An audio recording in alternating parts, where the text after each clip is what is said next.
Good morning, everybody. This is Marty Carlson with a noon report for Dogs Blog on the Frank Carson et al. trial. This is the morning session of on February 14, 2019. Happy Valentine's, everybody. Court was scheduled, I believe, at 9 o'clock. It may have been 9:30, and the judge showed up around 9:15. But she was on the bench at 9:20, and the jury was not up yet, as they had some arguments to make in regards to PRAVEEN SINGH, who's taken the stand this morning. Jack O'Hill argued that it was during previous discussions in regard to PRAVEEN SINGH testimony. He has previous cases that were acts of dishonesty, and the court has ruled in regards to those cases. PRAVEEN SINGH cannot take the fifth on one case, but not the other. He has a soliciting for a homicide, a kidnapping, an armed robbery, and some other charges that in his past, or been accused of in the past, been arrested for in the past, and they could still be pending. He cannot give immunity on federal cases. So his immunity that he's getting here now does not cover his federal cases. And he gave some case citations in regards to that. He said there's two sides to the issue. If a defendant testifies in a case but cannot be compelled to do so, if a defendant cannot be compelled to testify in a case, and if they do testify, they are fair game. PRAVEEN SINGH testimony in regards to the state court conduct, but not on. He has an immunity on anything local, but does not have immunity on the federal case, as they do not have. Marlis Farrar doesn't have the authority to give him that type of immunity. So, not being compelled after the declaring his Fifth Amendment rights in the federal case, it is safe to say that he would be taking the Fifth Amendment in his rest of his cases too, as there are another key areas where his testimony and admittedly lied under oath. He declared in statements and in declarations in the past that he has lied, and he has fooled many people that he was a law enforcement officer with uniforms and equipment and a lot of boastful talk. He has also fooled other law enforcement officers to that fact. He has testified in court that he was a 7-year member of the Fresno Police Department, which was in fact committing perjury. He will be asked about that prior testimony, and either he will lie or not answer the question. Either way, he impeaches himself. Jack O'Hill argued this as many of the signs of the Mauna Kea testimony and his story. And now he's saying that Frank Carson gave him maps and probably the gun used for safekeeping. He had a plumber supply business, and only thing taken was the murder bag, quote unquote murder bag, by the people responsible for it. And he said it contained those maps and the stuff that Frank Carson had given him. He also says if PRAVEEN SINGH takes the fifth on anything, that all testimony should be stricken. Attorney Hans argued the defense has due process rights, and some of these Fifth Amendment claims by PRAVEEN SINGH in one area but not another is in a violation of those due process rights. He's saying that some of that evidence is allowed, not allowing questions on the federal case is a due process violation for the defense. Praveen Singh can only invoke on this case as it's related to the defendants, but they can be allowed to use some of his prior bad acts. Percy Martinez argued this is a big issue of credibility on Praveen Singh. With all the outrageous claims that he's made in the past and all the legal issues he's had and currently has, it goes to his credibility. This will end up giving the jury a false sense of honesty in regards to Praveen Singh. He has committed perjury in the past and was destroyed by Kurt Bunch's investigation of his claims of being prior law enforcement. Praveen Singh had fooled many people and been showing various articles of police equipment that, like he worked. He is an admitted liar and has done it on many occasions under oath. Marlissa Ferreira rebutted by saying that someone not convicted of a crime cannot be used the way the defense is requesting. Praveen Singh has a state and federal charges pending. All cases are not related to the defendants, and so it is not a due process issue. Allowing some of this witness testimony of being a law enforcement officer is opening up an area that will cause a major disruption in this case. She says more witnesses will have to be called into that have the knowledge of Praveen Singh's background, in these issues. Percy Martinez again argued that Frank Carson never knew that Praveen Singh was a reserve police officer or not. He says, but these facts show that the Praveen Singh did a good job of fooling a lot of people in regards to his past. And that could include Frank Carson.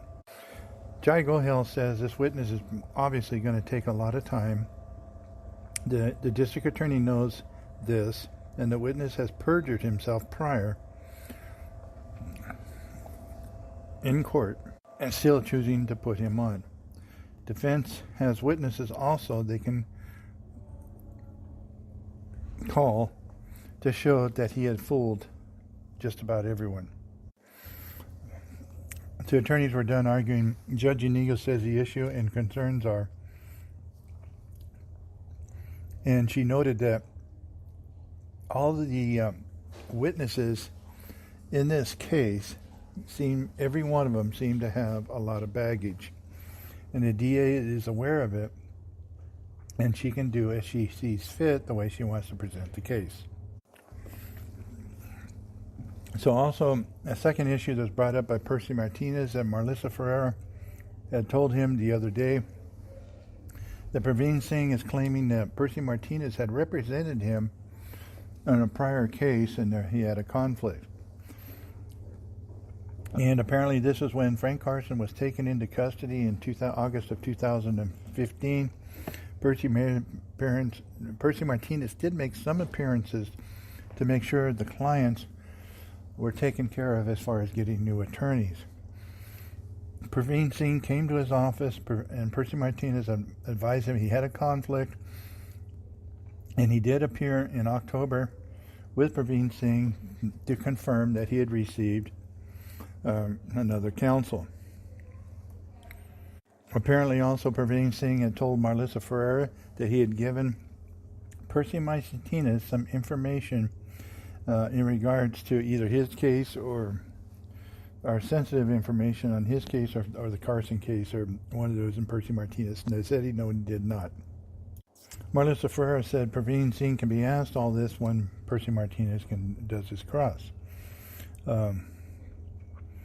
She said Percy Martinez had represented Praveen Singh, according to Praveen Singh, and had told Percy Martinez facts of the case. Praveen Singh attorney Jared Jordan Then we took a little bit of a break so he could go out and talk to Praveen Singh to clarify with him exactly what is going on. When he came back in, he said that Praveen Singh said he had talked to Percy Martinez in his office in regards to Patrick Hampton and the bailout of Patrick Hampton at the request of Frank Carson. And apparently there was something about a welfare fraud case involving Hampton or somebody too. Percy Martinez said that it does not sound familiar. The only case, he never talked any case in regards to Patrick Hampton. And the only interest was that he retain another attorney after Frank Carson had been taken into custody. In September of 2015, he was not even aware of the Patrick Hampton information that was going to become available in the Carson case. Marlissa Ferreira said that Percy Martinez will not gain any advantage anyway, as given by the information by Jared Jordan, Singh's attorney. Judge Iniga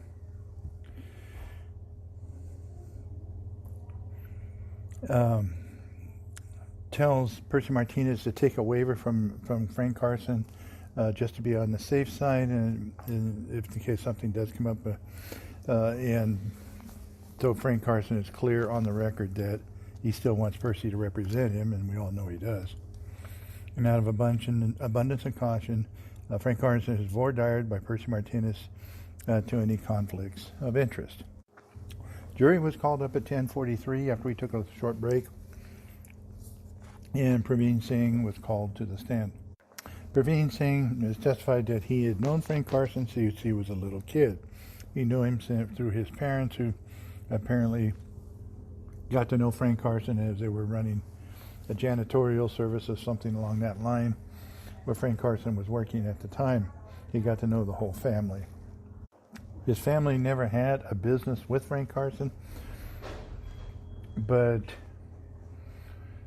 friends of Frank Carson socialized with his parents and with their children. He saw the parents and Frank Carson, talking about Praveen Singh himself, at the car dealership where Frank Carson was working at the time. Frank Carson and Praveen Singh, he said as a kid they interacted all the time at the car dealerships. He called him Frank, and he said that Frank called him kid, or he called him another name, but I can't read it my writing looks like hieroglyphics. As he got older, Praveen Singh and Frank Carson, he said they talked on a daily basis. And Thanksgiving, they were at his house several times, or at each other's house several times. They went out to eat all the time.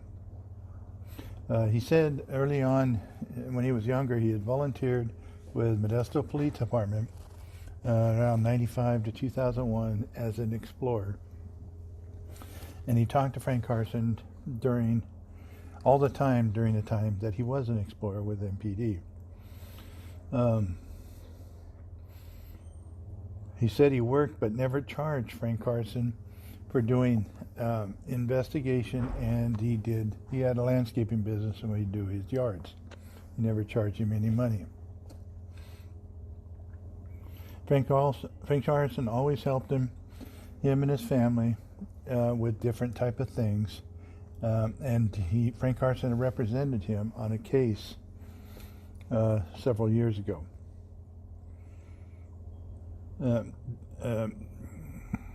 He said it was about 7 years ago, and that ended when Frank Carson was taken into custody.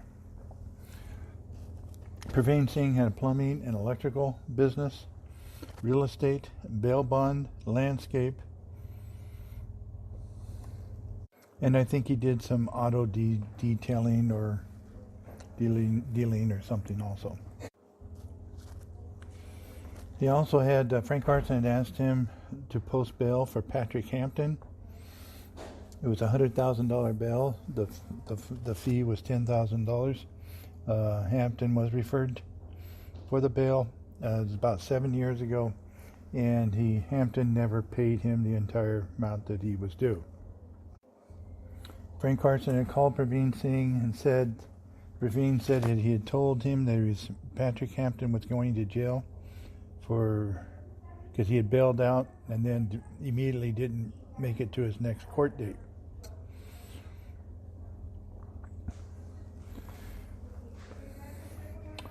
Praveen Singh said he had 180 days to capture or lose the bail on Hampton. Patrick Hampton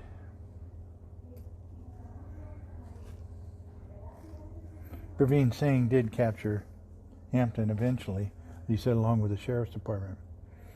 Hampton had paid $2,000 up front, and Hampton owed more but skipped on the court date, and it was never paid. That amount that Hampton never paid to Praveen Singh was $8,000.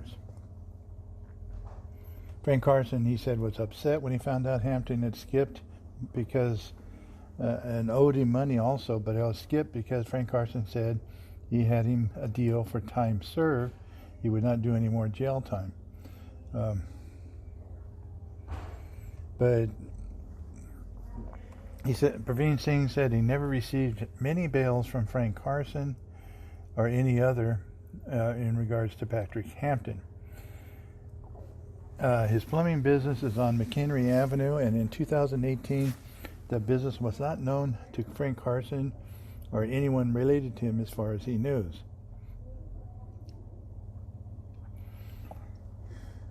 There was another person, Charlie, I believe it was Shields, I'm not sure about the name.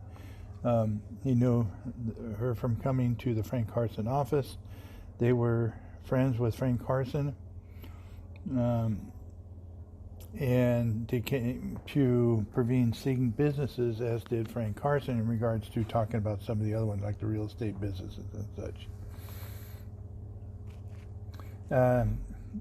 Asked if he was involved in any of the Frank Carsons and business, if he took any cases or anything like that. He said no. The landscaping, he did some work like mowing lawns and things like that, but he never charged him. He also did some of the yard work and stuff, some things at the property on 9th Street in Turlock. Said he had been to 9th Street 10 to 15 times. He had planted some sod on 9th Street about 15 years ago. Asked about the back of the 9th Street property. He said it had cars and other antiques in the back.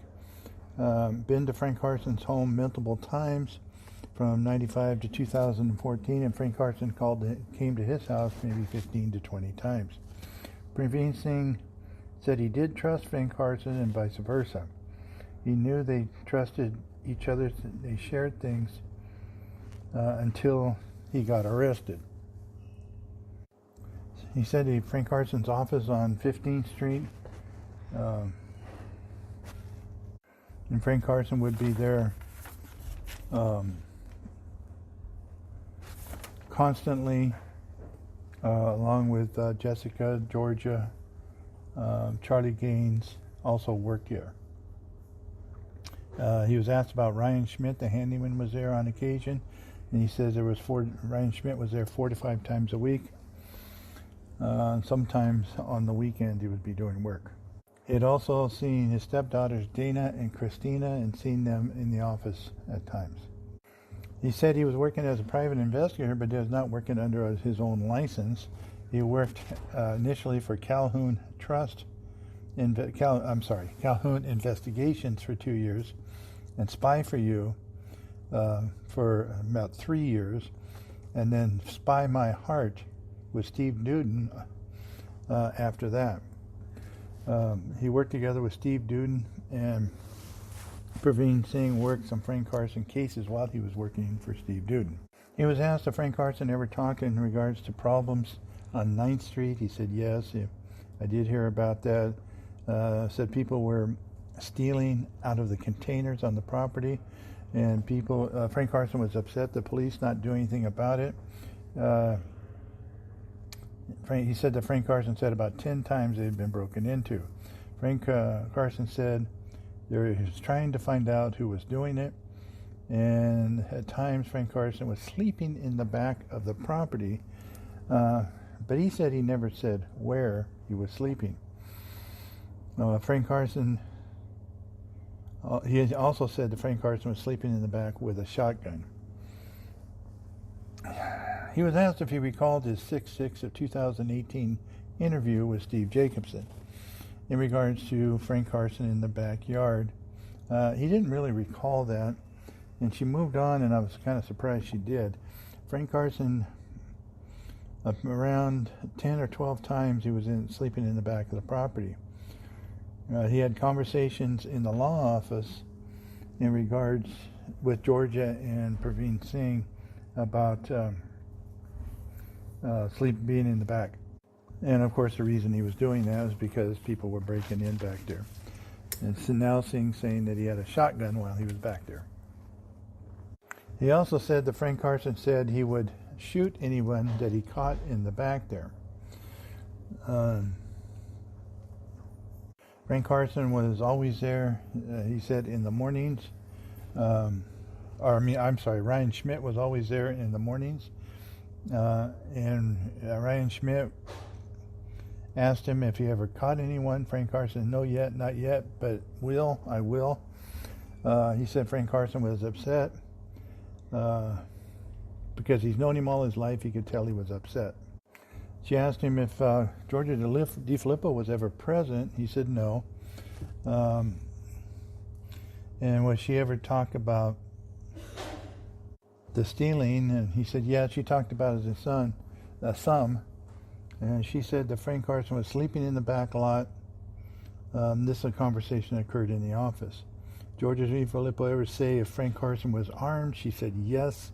Georgia DeFilippo said she knew he was sleeping in the back with a shotgun.